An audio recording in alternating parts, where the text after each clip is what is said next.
untuk mengikuti majelis kita. Kita akan menjalani 5 sesi nanti ke depan, ada 5 pertemuan. Dari 5 pertemuan itu adalah kombinasi antara pertemuan pertama yang dahulu pernah kita lakukan di penyetaraan pertama, kemudian ditambah dengan materi sihir, karena materi sihir itu perlu sudut pandang yang sedikit berbeda. Nah, dalam hal ini nanti yang sangat berkompeten adalah Ustadz Rizky yang akan menyampaikan. Tapi sudut pandangnya sekali lagi cara berpikirnya insya Allah akan sama. Itu kenapa kemudian yang kita pilih adalah Ustadz Rizky yang akan menjadi pembimbing kita di majelis ini. Bagi teman-teman yang kemarin sudah mengikuti materi di penyetaraan pertama, insya Allah akan sama, basic materinya sama. Jadi video yang akan saya share pun juga sama. Hanya saja di diskusinya di malam, sesi live-nya itu mungkin yang berbeda, dinamis sesuai dengan kondisi yang ada di grup nantinya. Jadi kalau dari saya nanti akan ada 4 video sekitar 1,5 jaman rata-rata. Nanti mungkin akan mulai saya share tanggal 8, berarti besok ya. Besok, kemudian tanggal 9, 10, 11. Jadi tapi diskusinya kita tetap mulai tanggal 9. Kemudian di 2 hari terakhir nanti insya Allah tema tentang sihir, videonya juga akan di-share oleh Ustadz Rizky pagi hari insya Allah. Malam harinya kita akan simak bersama dari Ustadz Rizky di 2 hari terakhir. Jadi bagi teman-teman yang sudah mengikuti materi di kelas pertama kemarin, mungkin akan mengulang videonya, tetapi pengayaan diskusi di malam hari mudah-mudahan tidak mengulang. Harapan saya nanti begini, teman-teman sekalian, setelah menyimak video itu, diskusikanlah di grup, pertanyaan-pertanyaan semua diskusikan di grup, karena itu yang akan menjadi bahan diskusi kita di malam harinya. Jadi malam hari sudah tidak menyiapkan materi lagi, tetapi malam itu diskusi seputar tema yang ada di video itu. Silahkan dicatat mana yang penting, mana yang membingungkan, mudah-mudahan di malam harinya bisa kita diskusikan. Karena tema yang akan disajikan di pertemuan ini, baik yang kita bahas kemarin di kelas pertama ataupun nanti sesi tentang sihir ini, sudut pandangnya berbeda dengan maraji yang mungkin banyak beredar. Misalnya di bukunya Syekh Wahid Abdul Salam Bali, bahkan termasuk di bukunya Syabul Barok tentang sihir pun mungkin akan sedikit berbeda sudut pandangnya dengan apa yang kita bahas di sesi kali ini. Itu makanya kemudian kita perlu agak sungguh-sungguh mentelaah, karena mungkin kok beda, kok begini, kok begitu, pasti akan ada banyak pertanyaan semacam itu. Nah, yang menjadi pondasi adalah tema yang nanti akan dibahas di sesi 1 hingga sesi ketiga. Itu menjadi basic utama. Sedangkan pengembangan detailnya, di teknik-teknik di lapangan yang banyak berpengalaman dalam hal ini adalah Ustadz Rizky insya Allah. Nah, teman-teman sekalian, apa yang akan kita bahas di pertemuan nanti, bagi yang belum mengikuti sesi yang pertama di bulan yang lalu, yang pertama yang akan kita bahas adalah kita akan masuk ke kaidah. Karena kenapa kaidah itu penting? Kaidah itu menjadi pijakan sebelum kita mempelajari ruqyah. Model apapun, cara apapun, teknik apapun, itu nomor kedua. Yang pertama adalah kaidah. Setelah kita mengerti tentang kaidah, maka kita akan bisa menempatkan diri pada saat kita membuat cara-cara baru dalam menterapi. Kaidah ini menjadi pijakan. Kenapa? Karena dalam dunia terapi itu sangat mungkin orang untuk berkreasi. Jadi kalau misalnya di sini ada 100 peruqyah, 100 peruqyah itu sangat mungkin punya ide-ide tersendiri untuk membuat kreasi. Nah, kita akan coba dudukkan di mana kreasi itu bisa dilakukan dan di mana kita perlu berhenti.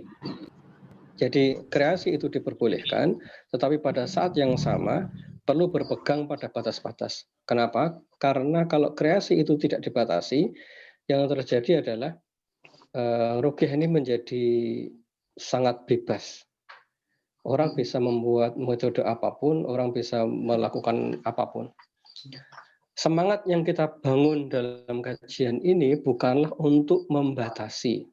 Karena kemarin saya sempat mendengar bahwa ketika selesai ikut kajian, seolah-olah kajian ini sedang membatasi orang untuk berpikir, sedang membatasi orang untuk berkreasi. Tidak demikian cara berpikirnya. Kaidah itu dibuat agar kita memiliki panduan ketika kita mau berkreasi. Jadi semangatnya begitu, semangatnya mengarahkan supaya kreasi yang kita buat itu tidak menyelisih. Jadi sejak awal kenapa tidak dibuka seluas-luasnya saja orang untuk berkreasi? Nah, karena sejak awal pula dalam hadis-hadis itu ada pembatasan, itu masalahnya. Nah, karena ada pembatasan itulah maka kita perlu berpegang pada kaidah. Termasuk di dalamnya adalah sangat ketat apa yang disebutkan oleh para ulama. Saya ambil bukunya Syahbul Barak. Bahwa ketika seseorang mau membuat sebuah kreasi, itu tidak setiap orang bisa. Nah, ini yang agak susah nanti untuk diletakkan dalam batin kita. Tidak setiap orang boleh legal untuk melakukan kreasi. Kenapa? Karena ini termasuk dalam wilayah agama. Jadi semangat itu yang perlu kita pegang terlebih dahulu. Kemudian yang kedua adalah wilayah ruqyah syariah itu sangat erat kaitannya dengan dunia psikis. Yang kedua sangat erat kaitannya dengan dunia supranatural. Secara rumpun keilmuan, satu rumpun, mungkin satu fakultas begitulah kalau di kampus, satu fakultas hanya beda jurusan. Satu rumpun dengan itu. Dekat sekali dengan hal-hal yang sifatnya supranatural dan dekat sekali dengan hal yang sifatnya psikis. Kita perlu mempelajari ini agar kita bisa berposisi di tengah seandainya kita seorang psikolog supaya kita bisa menerima ruqyah itu. Seandainya kita peruqyah supaya kita juga bisa menerima dunia ilmu psikologi. Kemudian, kenapa kita anggap ini masih satu rumpun dengan dunia ilmu supranatural? Karena memang ada sebagian hal-hal dalam yang berkembang di dunia supranatural itu yang tidak sengaja diambil dan diadopsi di dunia ruqyah. Nanti dalam prakteknya akan terlihat, insya Allah nanti akan lebih lanjut kita bahas. Kemudian yang ketiga tema yang ketiga adalah membedakan antara reaksi asli dan sugesti. Tema ini sebenarnya cukup panjang karena nanti akan ada tema hipnosis dan yang lainnya, tapi tema hipnosis akan kita stop dulu, tidak kita bahas di sini. Kita hanya akan mendudukkan kondisi seseorang yang sedang sangat tersugesti. Dua maroji yang bisa kita pakai adalah satu bukunya Syekh Abul Barak pada jilid ke-11, ini belum diterjemahkan, tapi ada di modul DN3. Kemudian yang kedua Syekh Ali Murtado. Dua buku ini yang menurut saya cukup detail menyebutkan tentang sisi psikis. Yang ingin saya garis bawahi adalah ternyata ada sebagian reaksi itu yang sebenarnya bukanlah reaksi asli dari jin, tetapi dari faktor kejiwaan seseorang. Faktor kejiwaan itu satu bisa merupakan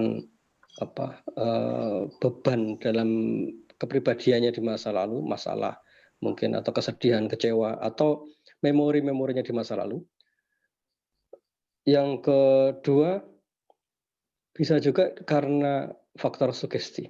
Reaksi itu tidak lebih hanya seperti sugesti saja. Dan nanti ini akan sangat kelihatan jelas nanti dalam tema sihir, nanti akan dijelaskan oleh Ustaz Rizky tema itu. Orang yang tersugesti itu bisa persis seperti orang yang terkena reaksinya atau sakitnya, keluhannya itu persis seperti orang yang terkena sihir. Padahal sebenarnya dia hanya mengalami sugesti. Nah, apakah pertanyaannya bagi kita adalah karena kajian-kajian ilmiah, apakah ada literatur maroji yang bisa kita pakai untuk menjelaskan dalam dunia ruqyah bahwa fenomena tentang psikis itu betul-betul ada, fenomena tentang sugesti itu betul-betul ada. Nah, maroji yang bisa kita pakai ada di dua buku itu, di bukunya Syekh Abul Barak dan di bukunya Syekh Ali Murtado. Nah, kita perlu menggunakan maroji dari dunia ruqyah karena kalau kita menggunakan maroji dari dunia psikolog, kita akan mungkin kita sendiri akan antipati yang tidak terbiasa membaca itu. oh ini mungkin literatur barat dan seterusnya. Makanya kita ambil literatur yang kita jadikan rujukan adalah bukunya Syahdu Bara dan Syekh Ali Murtadha, termasuk di dalamnya nanti pada bagian akhir di tema yang ketiga ini saya kutipkan pendapat dari Ibnu Qayyim al-Jauzi di Madarijus Salikin yang beliau menjelaskan dengan sangat detail tentang ilusi. Tentang ilusi. Jadi orang yang kadang dia bisa melihat sesuatu, dia merasa mendengar, tapi sebenarnya yang dia lihat, yang dia dengar itu tidak ada apa-apa sebenarnya di luar itu. Yang ada hanyalah dalam pikirannya, dalam dirinya ada sesuatu yang sedang bekerja. Dan itu bukan jin. Itu bukan jin, tetapi pikiran dia sendiri. Nanti insya Allah di video yang sesi yang ketiga. Nah kemudian jalan keluarnya apa nih dari beberapa kondisi itu tadi? Jalan keluarnya apa? Jalan keluarnya adalah kita pilih metode yang sederhana, yang tidak terlalu memberatkan, dan yang kita pilih selama ini adalah metode lalat dan sampah atau terapi fitrah jiwa. Dan itu pula yang dijelaskan banyak panjang lebar dalam penjelasan Ustaz Rizky ketika beliau menjelaskan tentang sihir. Jadi ujungnya ini sama, tentang gangguan jin, psikis, kemudian tentang sihir, ujungnya kembali pada tema yang sama, yaitu fitrah jiwa.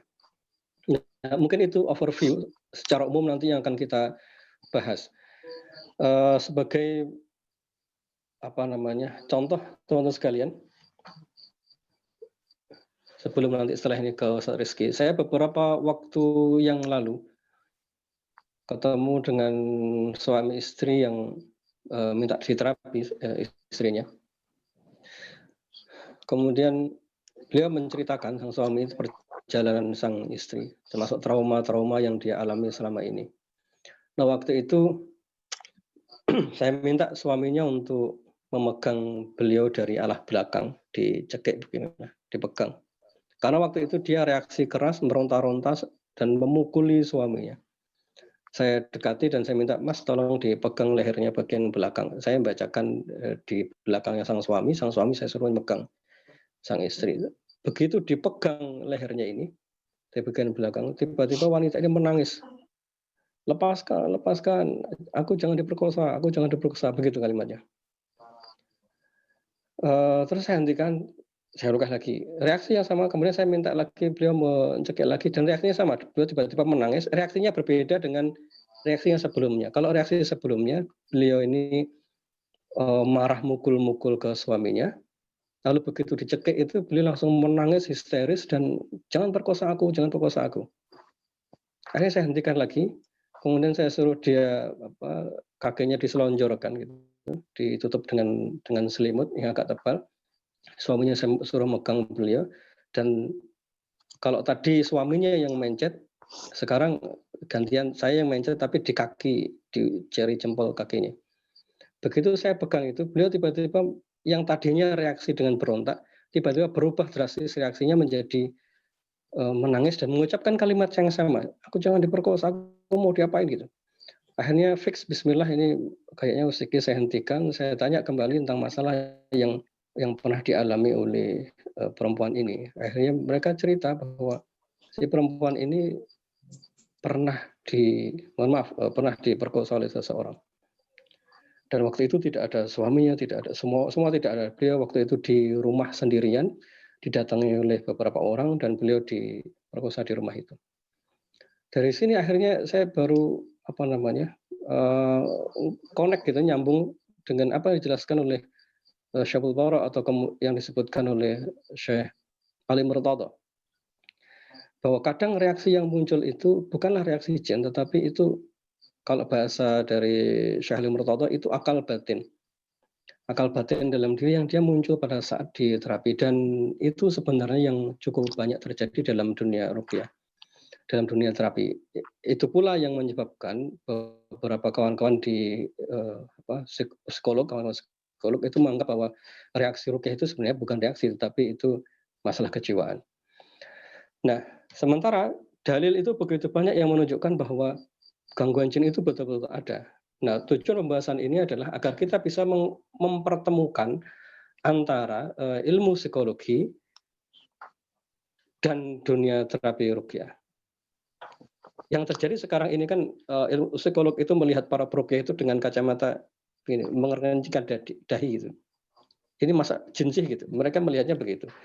Kemudian para peruqyah ketika melihat pasien-pasien psikolog gitu, para peruqyah melihatnya, diapain aja itu jelas gangguan jin gitu. Jadi dua sisi ini dua ilmu ini seolah-olah berdiri di tempat yang berbeda, tidak pernah bisa akur. Padahal keduanya itu bisa bertemu gitu. Jadi dalam dunia ruqyah itu ada tema tentang gangguan jin, yang kedua tetapi ada pula tema tentang psikis gitu. Ada pula tema tentang sihir, ain dan lain sebagainya. Ini tema itu betul-betul ada dan ini yang perlu kita pelajari supaya nanti kita bisa mendudukkan kita harus melangkah kemana. Efeknya apa teman-teman sekalian? Apakah ini berpengaruh Pak dalam dunia ruqyah? Akan tinggal dibacain aja. Masalahnya itu bukan dibacainnya. Jadi pada orang-orang tertentu yang tadi mengalami gejala psikis tadi, ketika dia mengalami salah perlakuan, itu yang terjadi adalah memorinya semakin buruk. Itu yang menjadi masalah. Itu kenapa akhirnya kita perlu mendudukkan. Kalau nanti orang itu perlu diruqyah, ya diruqyah. Orang itu kalau perlu di konseling, dinasehati, dibimbing jiwanya, ya berarti dibimbing jiwanya. Nah, ini yang nanti akan coba kita diskusikan selama 5 hari ke depan, supaya kita bisa melihat ini orang yang datang di hadapan saya ini kategorinya adalah betul murni sihir, betul murni jin, ataukah psikis, ataukah ain, atau yang lainnya. Atau jangan-jangan malah kombinasi dari semua itu. Ada jinnya, ada psikisnya, ada ainnya, ada sihirnya. Tumpuk jadi satu. Nah, kalau dalam kondisi seperti itu, mana yang kita selesaikan terlebih dahulu. Nah, inilah teman-teman sekalian, kita sedang belajar dari satu step ini terlebih dahulu. Nanti setelah step ini baru kita belajar tentang cara terapi, kemudian cara konseling. Mungkin cara konseling dan cara terapi di sesi-sesi yang akan datang insya Allah. Di 5 hari ini kita akan coba membangun cara berpikir gitu, cara berpikir. Untuk melihat, orang ini sebenarnya dia tersugesti. Walaupun kita belum ngerti cara terapinya. Orang ini sebenarnya dia berlebihan. Dia ini paranoid, terlalu berlebihan. Nah, kita ketika berhadapan dengan pasien, kita harus sudah punya peta itu. Pasien ini dia kayaknya sedang berlebihan dalam menyikapi masalah. Dia sedang salah fokus dan seterusnya. Jadi ini yang jadi concern kita, menjadi tujuan kita dalam pembelajaran selama 5 hari ke depan insya Allah. Mungkin itu kawan-kawan sekalian, ada tambahan mungkin dari Ustaz Rizky untuk sesi nanti. Tafadhol Ustaz Rizky. Alhamdulillah, jazakallah khair guru. Bismillah, alhamdulillah wassalatu wassalamu ala Rasulillah wa ala alihi wa sahbihi wa man wala.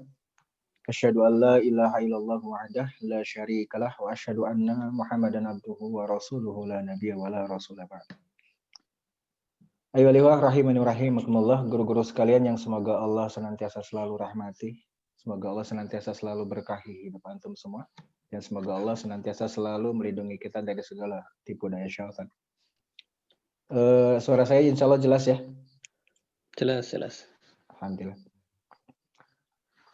Ada banyak hal yang harus saya syukuri, terutama ketika saya mulai belajar di RLC, mulai membaca buku Lalat dan Sampah, mulai sharing dengan guru kita yaitu Ustaz Muhammad Narif Khalyani, dan banyak hal yang memang harus saya syukuri terkait apa yang memang istilahnya saya tekuni saat ini, yaitu di dalam dunia ruqyah. Karena kalau misalkan sebelumnya saya tidak pernah belajar tentang lalat dan sampah dan sebagainya, maka tentunya saya akan senantiasa selalu terjerumus kepada hal-hal yang seharusnya saya tidak terjerumus kepada hal tersebut, terutama dalam masalah terapi. Dan hingga sampai bertahun-tahun lamanya saya terus membaca berulang-ulang lalat dan sampah, saya menemukan jati diri dari seorang peruqyah itu harus seperti apa gitu. Yang saya butuhkan adalah saya harus menjadi dewasa dalam dunia ruqyah. Baik itu ketika misalkan saya menterapi pasien ataupun ketika saya menterapi diri sendiri. Maksudnya bagaimana? Kenapa kok saya bisa bilang harus menjadi dewasa? Karena kebanyakan pasien-pasien ruqyah ataupun diri kita pribadi di masa lalu ternyata itu seperti anak kecil, Antum tahu anak kecil Anak kecil mereka tidak mau tahu apa-apa, yang penting apa yang mereka rasakan, apa yang mereka inginkan, itu yang harus dipenuhi ya, Pak. Sehingga apa? Sehingga nasihat orang tua, sehingga apapun yang dikatakan orang tua, kadang-kadang mental ketika mereka menginginkan sesuatu. Ketika mereka meyakini apa yang mereka yakini itu benar, ya, Pak. Dan itu ternyata yang menjadi masalah dalam kehidupan saya sebelumnya. Ya. Bahwasanya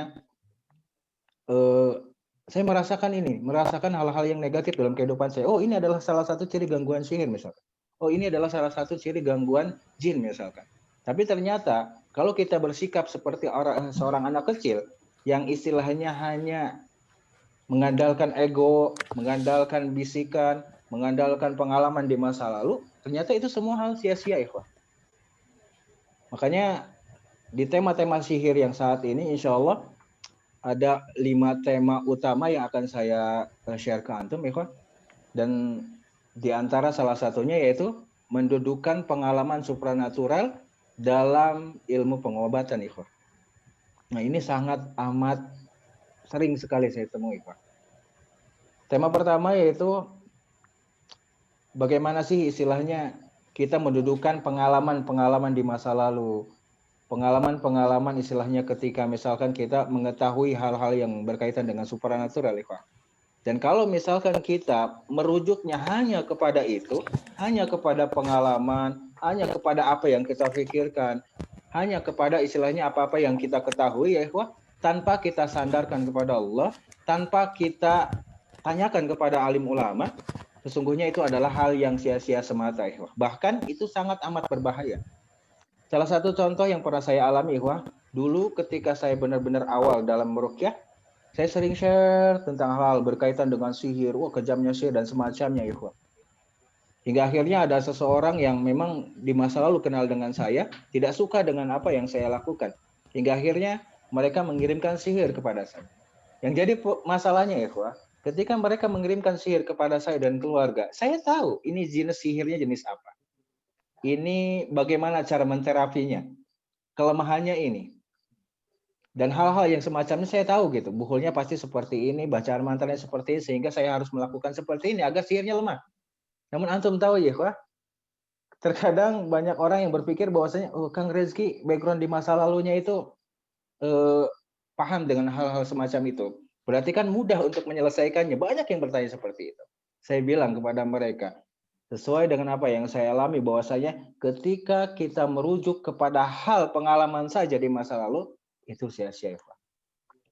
Jadi ketika ada orang yang mengirimkan sihir kepada saya dan keluarga saya tahu ini jenis sihirnya, saya tahu buhulnya seperti apa, saya tahu kelemahannya seperti apa, dan saya berpikir, wah ini sangat mudah. Ini mudah untuk dilepaskan, ya, Pak. Tapi nyatanya, qadarullah, Allah tidak mau seperti itu. Ketika saya mempunyai rujukan hanya sebagai pengalaman saja, itu hanya sia-sia semata. Sihir ini tidak bisa lepas, sihir ini tidak bisa hilang dalam kehidupan saya dan keluarga. Sihir ini malah tambah kuat, dan tambah berulah dalam kehidupan saya. Karena apa? Karena memang saya hanya mengandalkan rujukan dari pengalaman saya di masa lalu. Sehingga itu semua menjadi sia-sia, ya Pak. Dan akhirnya saya kembali kepada Allah. Saya zikir, bertanya kepada Allah. Ya Allah, saya tahu sebenarnya ini sihirnya apa dan semacamnya. Saya bertanya kepada Allah, kok bisa kuat seperti ini? Kok bisa susah hilang dalam kehidupan saya? Dan ternyata yang Allah tujukan pada saat berzikir pada saat itu adalah wajah ibu saya. Saya langsung pergi ke ibu dan Masya Allah, Allah sembuhkan keluarga saya. Yang intinya, ikhwah, yang intinya adalah bahwasanya apa yang kita pikirkan, apa yang hadir atau informasi yang supranatural yang kita dapatkan, hal-hal yang istilahnya berbau dengan gaib yang kita dapatkan, walaupun misalnya kita dalam penglihatan, dalam pendengaran, dalam bisikan di batin, jangan kita itu jadikan rujukan utama dalam kehidupan kita. Karena apa? Karena khawatir itu hanyalah tipu daya syaitan semata. Dan banyak sekali Allah menunjukkan kepada saya, ya. Banyak sekali. Sampai saat ini hingga sampai puluhan kali yang katanya itu terkena sihir, yang katanya mereka merasa terkena sihir, dan ada buktinya. Ternyata bukti itu hanya kamuflase belaka dari syaitan sehingga membuat si orang tersebut terjerumus ke dalam fitnah-fitnahan. Nauzubillahi min dzalik, ya Pak. Salah satu contoh yang sering saya ceritakan juga, saya meruqyah seseorang yang terkena sihir, yang memang istilahnya mereka yakin banget, bahkan sampai saat saya datang ke rumahnya, dan saya pun yakin. Karena apa? Karena mereka memperlihatkan bukti dari CCTV bahwasanya ada orang yang menguburkan sesuatu di rumahnya, ya. Jelas banget, setiap hari seperti itu. Namun ternyata ketika saya ruqyah, reaksinya luar biasa, Ikhwan. Reaksinya luar biasa sampai menjerit-jerit, sampai menyebutkan pun nama. Menyebutkan satu nama dan terdengar oleh orang yang disangka orang yang mengirimkan sihir kepadanya. Hampir satu komplek yang dekat dengan rumah si pasien tersebut datang ke rumah tersebut, dan si orang yang disangkanya itu, Ikhwan, dia masuk. Dan qadarullah, saya kenal dengan orang tersebut. Saya kenal tabiatnya seperti apa. Saya kenal kesolihannya seperti apa gitu. Bahkan dia itu lebih awal hijrah daripada saya. Dan saya tanya langsung ketika dia datang, dia bilang, wallahi saya tidak mengirimkan sihir kepada orang tersebut. Saya bingung pada saat itu. Bingungnya kenapa? Karena ada bukti CCTV-nya. Orangnya jelas sama gitu. Orangnya jelas sama. Dan akhirnya apa? Akhirnya saya berpikir bahwasanya kalau misalkan antum tidak merasa mengirimkan sihir kepada orang tersebut, antum doain dah. Antum doain kesembuhan untuk dia. Bilang kepada Allah, ya Allah saya difitnah. Ya Allah saya dizalimi. Maka sembuhkanlah hamba Allah ini yang memfitnah saya. Saya bimbing berdoa seperti itu, Ikhwah. Dan Masya Allah, si orang tersebut, si pasien ini langsung sembuh. Yang tadinya seperti hamil 9 bulan, dia langsung kempes. Dia langsung bangun, segar buger, Ikhwah.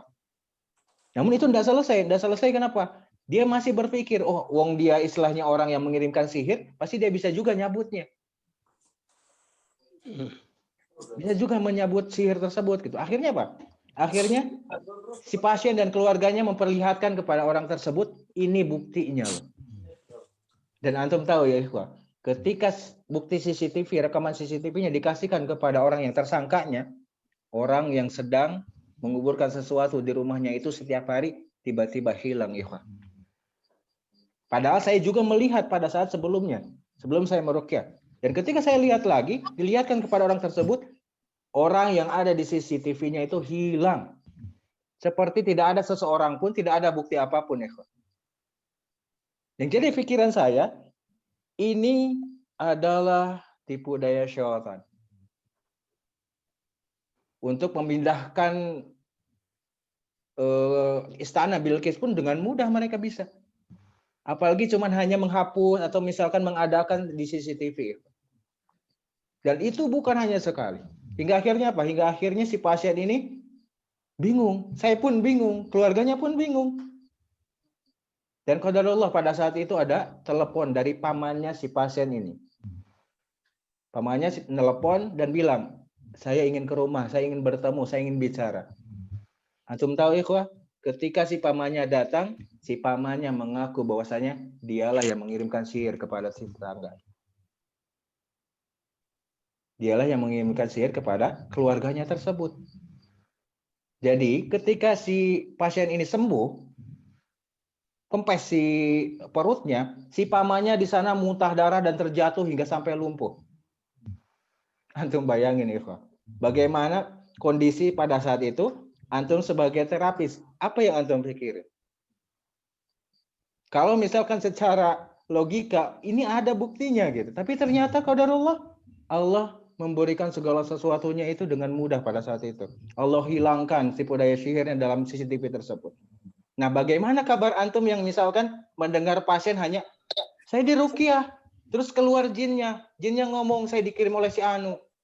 Terus misalkan bagaimana kabar antum ketika misalkan mendengar pasien, dia mimpi terus orang-orang yang hanya mengaku bahwasanya dia mengirimkan sihir kepadanya. Bagaimana istilahnya kabar antum ketika menangani pasien yang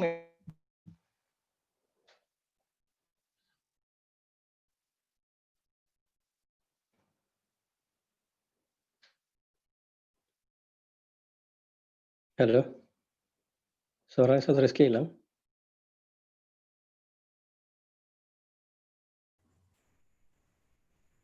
Gambarnya juga berhenti, Ustaz. Iya. Berapa kali kalau ngisi kajian mengenai sihir terus ini kayak gini. Enggak ada kaitannya. Sinyalnya lagi jelek. Koneksinya sepertinya. Koneksinya enggak bagus. Bentar. Antum telepon dulu, Kak. Yes, nah, ini yang beliau belum bergabung lagi. Iya, ditunggu aja.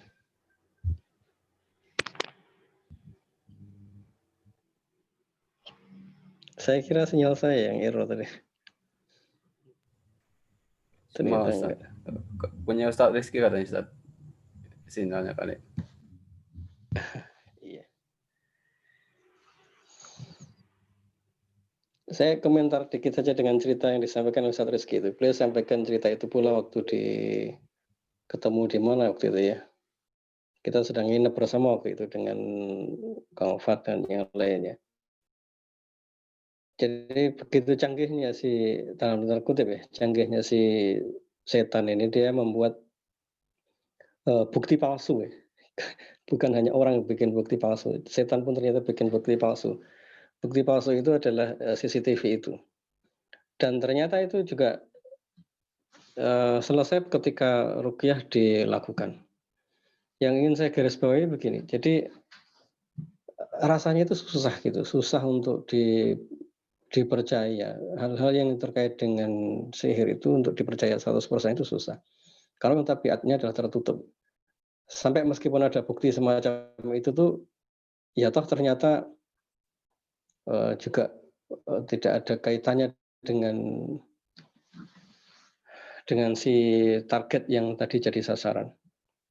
Pelaku yang dituduh, pelaku dalam tanda kutip yang dituduh tadi. Ternyata dia hanya dijadikan sebagai sasaran fitnah. Itulah yang terjadi. Kenapa cara kerjanya begitu? Yang jadi pertanyaan kan kita begitu. Kenapa cara kerjanya begitu? Mengalihkan antara pelaku kemudian dialihkan kepada orang lain. Sebenarnya ini bukan sekedar untuk menutupi pelaku ya, bukan untuk menutupi pelaku.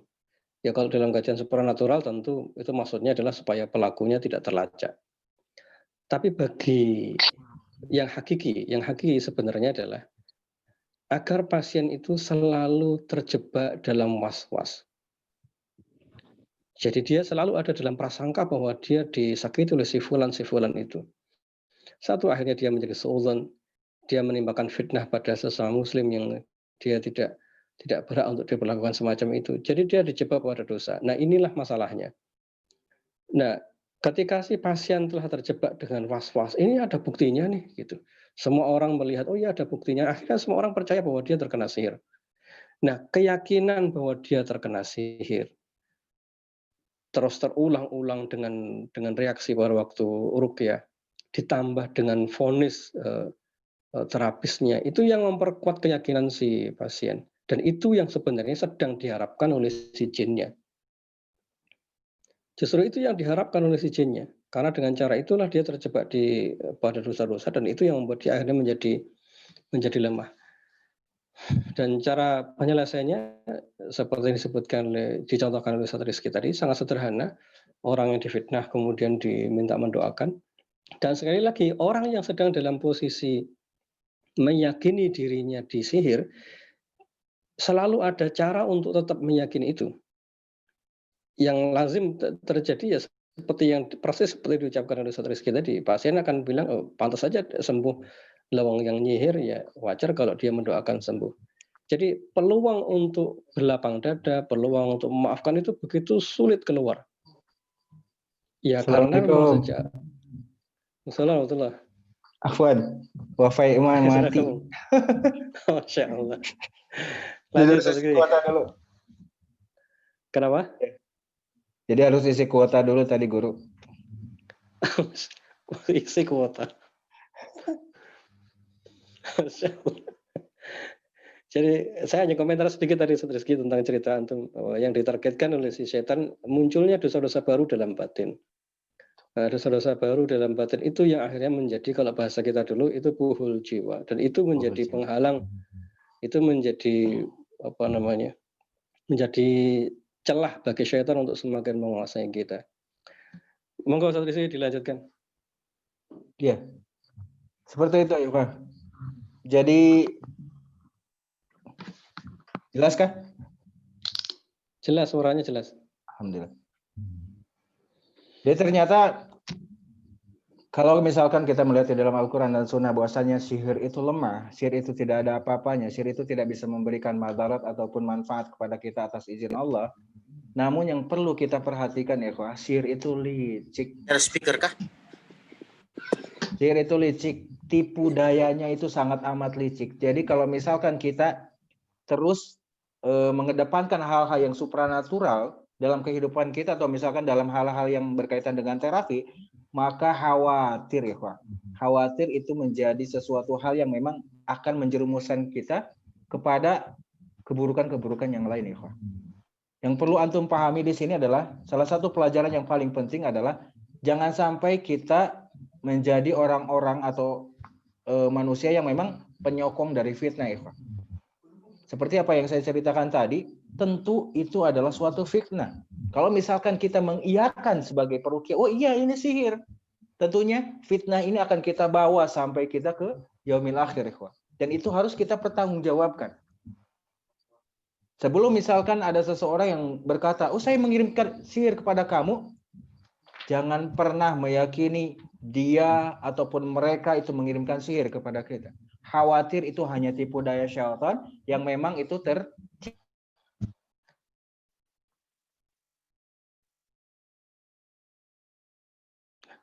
Bilang lagi.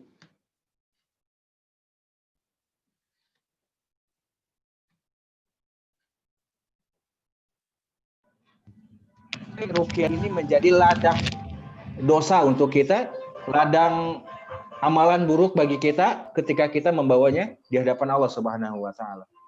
Makanya dari selesai saya mendapatkan Masya Allah luar biasa pengalaman-pengalaman tersebut, bahkan itu dah hanya sekali ya, saya banyak mengalami seperti itu, bahkan sampai 15 kali. Bahkan sampai 15 kali mengalami hal-hal yang semisalnya, Ikhwah. Dan itu menjadi teguran untuk saya. Berarti saya selama ini banyak istilahnya menjadi penyokong fitnah, banyak menjadi penyokong hal-hal yang memang tidak seharusnya saya lakukan, yang tidak seharusnya saya katakan kepada pasien saya. Apalagi terhadap masalah-masalah hal gaib. Makanya saat ini yang saya cukupkan untuk meruqyah adalah ada 3 fase, Ikhwah. Fase pertama ngobrol dengan pasien dan memasukkan terapi lalat dan sampah ketika ngobrol. Dan setelahnya baru meruqyah seperti biasa. Dan akhirnya saya bimbing untuk bagaimana cara meruqyah mandiri, bagaimana cara untuk membentengi diri, bagaimana caranya untuk memaafkan dengan mudah dan semacamnya. Jadi kembali lagi, Ikhwah, kalau misalkan informasi tentang masalah gaib, kecuali memang ada bukti fakta si orang tersebut ngomong kepada kita, orang yang mengirimkan sihir itu ngomong kepada kita, jangan dipercaya. Jangan dipercaya. Tipu daya syaitan itu benar-benar amat licik, ya. Jangan sampai kita tersesat dengan apa yang kita pikirkan, jangan sampai kita tersesat di jalan Allah dari apa yang kita ucapkan dan semacamnya, ya. Nah, itu pembahasan pertama, itu sangat panjang sekali, nantinya ada beberapa subtema lagi. Tema yang kedua yang akan saya ceritakan nanti, yang saya akan share kepada antum tentang budaya sihir di Nusantara. Banyak sekali budaya-budaya sihir yang luar biasa yang bisa kita istilahnya ambil ibrohnya, yang bisa menjadi pengalaman-pengalaman untuk kita, agar misalkan kita memberikan ke si pasien, memberikan informasi, memberikan pelajaran ke si pasien agar mereka memahami bahwasanya tipu daya sihir-sihir yang di Nusantara ini, insya Allah itu sangat amat harus kita jauhi, ya Pak. Nah, tema yang kedua seperti itu. Salah satu yang contohnya misalkan, kenapa kok si dukun sihir atau misalkan ustadz-ustadz yang mengaku punya ilmu khodam dan semacamnya, mereka membutuhkan nama kita, nama ibunda kita untuk menterapi si pasiennya. Nah, ini sangat amat misalkan diketahui oleh banyak orang yang memang mempunyai ilmu-ilmu semacam itu, ikhwah. Untuk apa nama tersebut?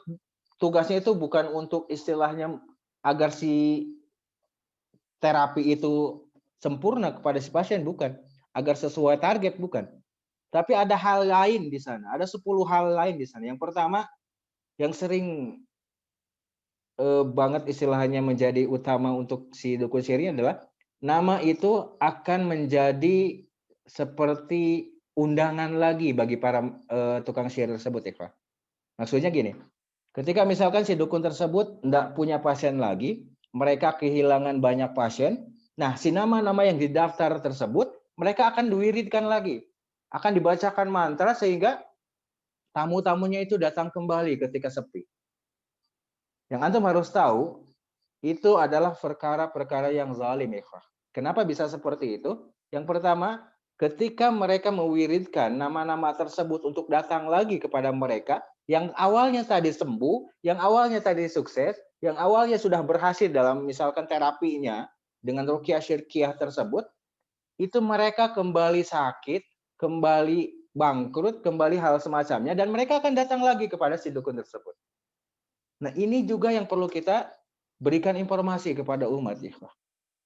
Dan banyak-banyak lagi yang akan saya share nantinya, insya Allah, kalau misalkan cukup waktunya buat videonya. Jadi membongkar praktek perdukunan dan tipu daya sihir di Nusantara. Bahkan ada dagelan-dagelan para dukun, ikhwah. Dulu kan setelah saya belajar ilmu hitam dan semacamnya, saya beralih kepada ilmu-ilmu yang katanya putih, ikhwah. Dengan puasa mutih, dengan wiridan puluhan ribu dan semacamnya, dan hodam semacamnya istilahnya. Nah, saya bebarengan dengan itu, ada salah satu teman saya yang memang kekeh gitu. Kekeh ingin menjadi seperti saya. Bisa mengobati orang, bisa melihat hodam dan semacamnya pada saat itu. Nah, dia melaluinya jalan pintas, ikhwah. Jalan pintas. Ini dagelan dukun juga nih, banyak yang sering terjadi juga. Jadi dia pulang dari Brunei, dia pengangguran nih. Pulang dari luar negeri, dia pengangguran. Terus dia berpikir bagaimana caranya agar menjadi dukun terkenal. Bahkan sampai saat ini dia terkenal. Dia nggak punya basic istilahnya, pernah punya amalan, pernah diisi dan semacamnya. Tapi dia ingin terkenal jadi dukun gitu. Hingga akhirnya apa? Dia nelpon ke temannya yang ada di Brunei. Kamu datang ke sini, ke Indonesia terus cari saya. Pura-puranya istilahnya sakit kaki nggak bisa jalan gitu dan semacamnya sehingga nyari saya. Jadi si teman ini lagi di warung kopi gitu, datanglah si orang Brunei tersebut nyari-nyari, saya ingin mencari orang ini gitu dengan ciri-ciri seperti ini, dengan hal semacam ini misalkan ke orang-orang sekitar di desanya, dan dia nyari dan ketemulah si teman saya yang ingin sukses ini dari perdukunan nih. Ketemu, terus yang tadinya nggak bisa jalan, dipukul sama si orang ini nih. Si teman saya dipukul, terus dia lari langsung jalan. Hingga akhirnya terkenal lah si teman saya. Hingga sampai saat ini jadi kiai terkenal, Masya Allah. Tukang ahli pengobatan, padahal cuman modal drama saja. Modal drama dan sampai saat ini terkenal luar biasa banyak pasiennya. Nah, itu salah satu dagelan dukun yang perlu kita pahami. Dan banyak-banyak juga marketing-marketing lainnya. Dan hal-hal yang akan saya sharing juga tentang bagaimana sih jejak supranatural di masa lalu yang bisa dimanfaatkan oleh para tukang sihir. Seperti misalkan hodam yang ada di dalam tubuh sebelumnya, sebelum si tukang sihir ini datang kepada kita. Terus misalkan memanfaatkan baju atau perangkat-perangkat alat yang dipakai si korbannya itu, yang pernah dipakai oleh para mendatangi para tukang sihir misalkan. Pernah diobati, terus jejak cipratan-cipratan air yang memang sudah dimantrai pada saat dahulu misalkan ke orang pintar, itu bisa dijadikan senjata untuk sihir ini melaju dengan hebat kepada si korbannya. Jadi sehingga para tukang sihir ini cuci tangan nantinya. Terus jimat-jimat dan hal semacamnya itu bisa menjadikan senjata bagi para tukang sihir untuk cuci tangan agar mereka ini agar jejak supranatural di masa lalu ini untuk menghancurkan si korban itu sendiri, ya Pak. Terus tema yang ketiga seperti apa yang disampaikan guru kita Ustaz Muhammad Nadib Khalyani tadi, bahwasanya ada sihir modern. Nah, ini juga yang akan saya sampaikan. Bahwasanya kita ketahui bahwasanya tentang hal-hal yang berkaitan hipnotis dan semacam itu tidak diperbolehkan ya Pak. Tidak diperbolehkan menurut ulama yang kita ketahui si Abdul Baro dan semacamnya. Dan guru kita pun sudah mewanti-wanti agar kita meninggalkannya. Nah, saya yang akan di-share pada saat nanti tentang sihir modern adalah tentang kesamaannya. Kesamaan sihir modern dengan kesamaan sihir ilmu sihir lainnya gitu. Sehingga kita bisa mengambil faedah bahwasanya emang sihir modern ini harus ditinggalkan. Ini sangat penting sekali. Ini sangat penting juga. Terus yang bagian keempat, tipu daya tukang sihir. Bagian tema keempat. Dan tema terakhir insya Allah yang akan saya share adalah 100 kelemahan sihir. 100 kelemahan sihir. Bahkan mungkin kalau saya perhatikan lebih banyak daripada 100. Lebih banyak daripada 100. Nanti mudah-mudahan saya akan press lagi materinya biar nggak panjang videonya. 5 tema ini insya Allah saya akan buatkan mulai dari besok ya. Ya guru ya. Insya Allah. Mungkin seperti itu ikhwah. Semoga kita semua benar-benar dilindungi oleh Allah dari segala tipu daya syaitan. Dan sekali lagi saya ingatkan bahwasanya sihir itu lemah. Sihir itu benar-benar tidak bisa menang dari kita atas izin Allah. Kecuali misalkan kita tertipu daya oleh tipu daya sihir tersebut. Alhamdulillah. Barakallahu fikum. Jazakallah Ustaz Rizky. Masih mati lampu di sana atau sudah hidup? Sudah ya. Tadi mati, wifi-nya mati juga. Yang penting orangnya selamat insyaallah. Masya Allah. Alhamdulillah. Mungkin ada tambahan dari Ustaz Nadif, ada beberapa konsep materi mungkin yang terlewat yang ingin disampaikan. Tafadhol Ustaz. Ustaz Nadifnya masih itu.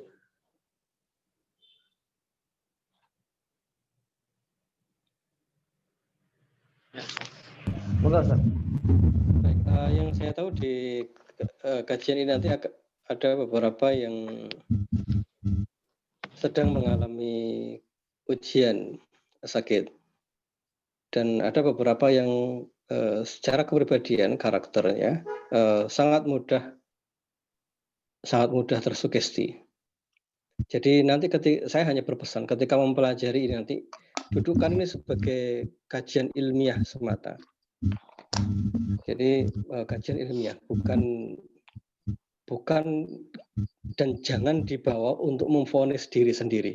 Oh berarti saya begini, oh berarti saya begini. Atau misalnya ketika nanti kita bercerita tentang kasus gangguan jin, tentang kasus psikis, jangan itu digunakan untuk memvonis diri sendiri.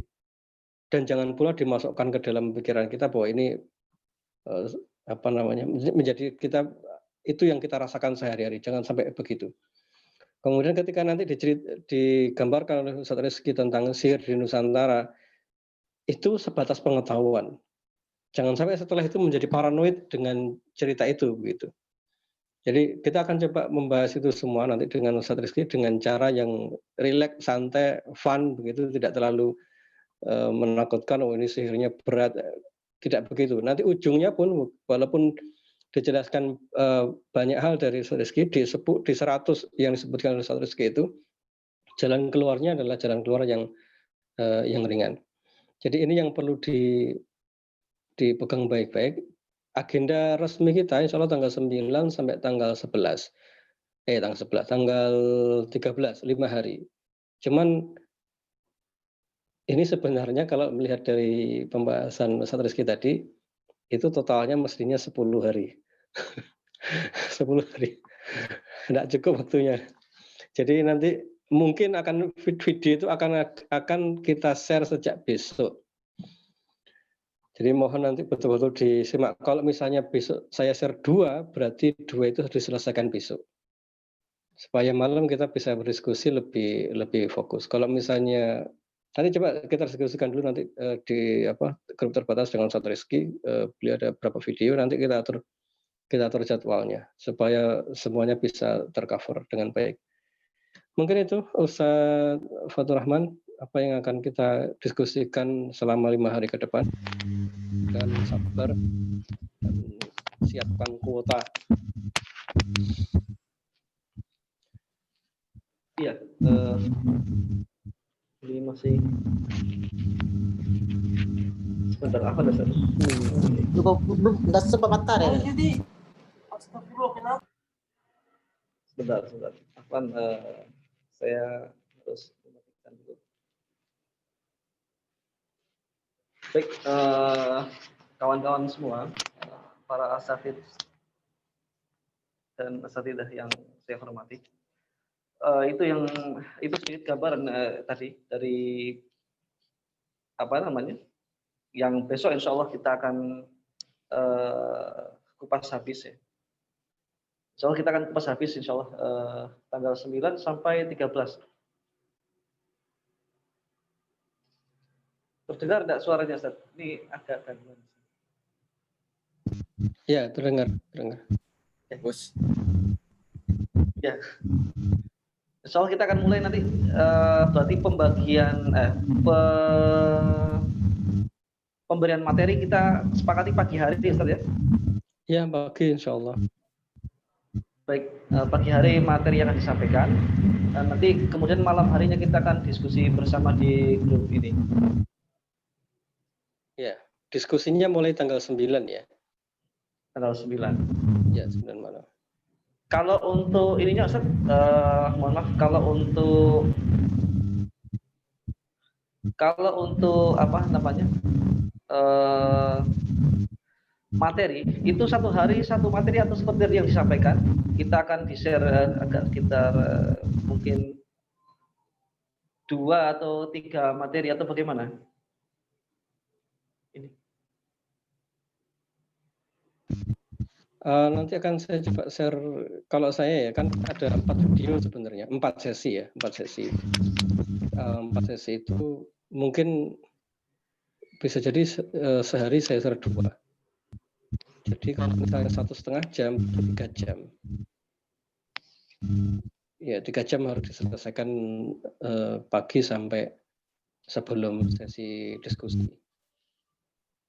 Di hari mudah-mudahan hari 1-2 itu sudah tinggal diskusi saja. Saya berharapnya begitu. Berarti sama ya untuk materi dari Ustadz Nadif dengan Ustadz Rizky juga nanti mungkin agak panjang. Ini suara dari mikrofon atau kipas ya, agak seperti kipas dari mikrofon Ustadz Nadif. Saya tidak pakai kipas. Tidak ada kipas. Saya tadi kepanasan nih, tidak ada kipasnya. Ya Ustadz Fat kan yang punya itu. Iya. Baik, mungkin itu dan mungkin masih ada suaranya ger gitu. Nanti mungkin seperti hal yang kemarin-kemarin itu Ustaz, tetap ada waktu untuk berdiskusi antar alumni kalau misalnya pertanyaan pertanyaan yang akan disampaikan oleh para peserta kelas. Insya Allah bisa disampaikan melalui grup dan kemudian nanti moderator yang akan menyampaikan ke Antum ataukah langsung melalui forum diskusi nanti live Ustaz. Gimana yang terbaik? Jadi selesai menyimak, ya, harapan saya pertanyaan itu selesai menyimak ya. Jadi setelah selesai disimak, baik materi saya maupun materi Ustaz Rizky, silahkan di-share pertanyaan di grup. Jadi malam ketika diskusi, basicnya dari pertanyaan-pertanyaan yang sudah ada di grup itu. Baik, cukup jelas. Berarti kepada kawan-kawan, insya Allah nanti dipersiapkan waktunya untuk mendengarkan pemaparan materi yang akan disampaikan oleh Ustaz Nadif dan Ustaz Rizky. Jadwal besok lebih awal seperti Ustaz Nadif, kemudian 2 hari akhir akan ditemani oleh Ustaz Rizky. Jadi mohon diperhatikan materinya baik-baik. Saya juga akan menyimak materi tersebut karena nampaknya ini ada tambahan materi yang baru yang mungkin kawan-kawan yang penyetaraan materi kemarin juga nggak dapat karena bergabungnya Ustaz Rizky di modul atau di materi yang sekarang. Demikian mungkin kawan-kawan semuanya, para asatid. Saya mohon maaf apabila malam ini nampaknya kok agak berantakan karena ini penyetaraan materi kita belum mempersiapkan sepenuhnya untuk prakelas ini. Karena tadi juga kita ini agak ngiklan sedikit akhirnya. Full time untuk pagi hari ini sampai pagi tadi ya, sampai sore itu full kita alhamdulillah bantu-bantu untuk penanganan kawan-kawan dan saudara-saudara kita yang terkena COVID-19. Di Pemalang ternyata lumayan banyak, jadi distribusi herbal harus dipacu dari pagi, dari jam berapa? Dari jam 9 atau ya 9 itu harus sampai sore menjelang maghrib kita masih turun, dan bahkan tadi masih ada dari rumah sakit, dari kawan-kawan yang pernah dirawat di rumah sakit datang ke rumah. Alhamdulillahnya kemarin berhasil mengetuk satu pintu dari gereja Betel, ditawarkan untuk herbal kita. Kita umat Islam punya resep herbal. Ini Kusul Hidi dari Nabi Muhammad, mau pakai enggak? Dan ternyata beliau agak bandel juga dari kawan-kawan tim Alam Center ini. Nah, kemudian diberikan dan alhamdulillah pendetanya sembuh. Jadi ya kami bersyukur juga. Ya alhamdulillah bersyukur Pak pendetanya sembuh. Padahal itu setiap hari Ahad atau Sabtu itu kebaktian itu minimal itu kan ya, ratusan jumlahnya. Tidak tahu siapa sih yang kena, yang jelas kemarin pendetanya sudah sembuh karena ya semua bismillah dikasih oleh kawan-kawan dari Malam Center. Kadang-kadang suka bersanda dengan para pendeta itu. Allah beri kesembuhan pada pendeta tersebut. Mudah-mudahan besok ketika kita semua sudah senggang, kegiatan kita bisa hentikan sementara waktu yang di luar, kita bisa fokus ke materi, kita berkumpul lagi di kelas penyetaraan materi ini. Dan jangan lupa nanti mudah-mudahan kalau pandemi ini sudah berakhir, insya Allah bulan Februari akhir kita akan ketemu di Tasikmalaya bersama kawan-kawan Tasikmalaya dan LKH Center Indonesia. Demikian Ustadz, kurang lebihnya saya mohon maaf atas segala kekurangan. Saya Ustadz dan Ustadz Devi, saya dan Ustadz Devi mengucapkan banyak terima kasih kepada kawan-kawan yang telah meluangkan waktunya untuk berkumpul di malam hari ini. Insya Allah tanggal 9, ya masih 2 hari lagi kita akan kembali lagi di tempat yang sama dan waktu yang jazakumullah khairan katsir kepada Ustadz Nadif dan Ustadz Rizky atas waktunya. Mudah-mudahan malam ini bisa istirahat dengan lebih nyaman lagi. Jangan lupa minum herbalnya sebelum tidur. Kurang lebih demikian Ustadz, saya akhiri. Assalamualaikum warahmatullahi wabarakatuh.